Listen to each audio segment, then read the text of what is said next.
কবিতা কোরবানির প্রকৃত শিক্ষা, কলমে কণ্ঠে আমি ফরিদুল ইসলাম ফারুক খান, ময়মনসিংহ। কোরবানি শুধু পশু জবাই নয়, এটা আত্মার ভিতর অহংকার ক্ষয়। রক্তে নয়, মাংসে নয়, রবের সন্তুষ্টি, তাকওয়ার মাঝেই লুকিয়ে রহমতের দৃষ্টি।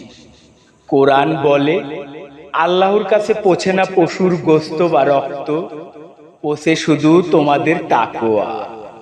তবু মানুষ আজ ভুলে যায় আসল শিক্ষা, দেখায় শুধু ছবি, দাম আর বাহাদুরি ভাষা। যে কোরবানিতে থাকে রিয়া আর অহংকার, সে আমল হয় ধ্বংস, হয় অন্ধকার। ফেসবুক জুড়ে ছবি, লোক দেখানো দান, নীরবে কাঁদে তখন ইখলাসের প্রাণ। রাসূল সাল্লাল্লাহু আলাইহি ওয়াসাল্লাম বলেছেন স্পষ্ট ভাষায়, নিয়তের উপরই আমাদের ফল হয়।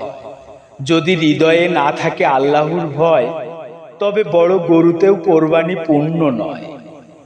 সঠিক কোরবানি কেমন হয় শোনো, হালাল উপার্জনে কেনা পশু যেন হয় গুণে পূর্ণ।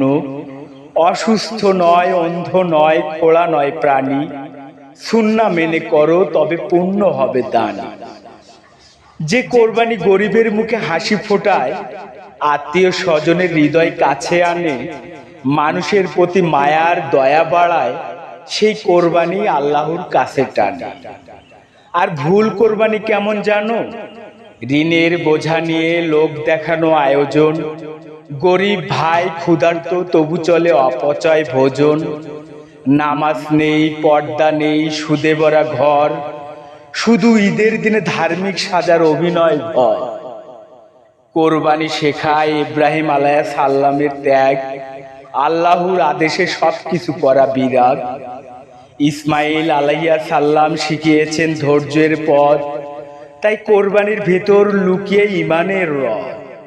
আসুন এবার বদলাই নিজের মন, কোরবানিকে করি তাকওয়ার অর্জন।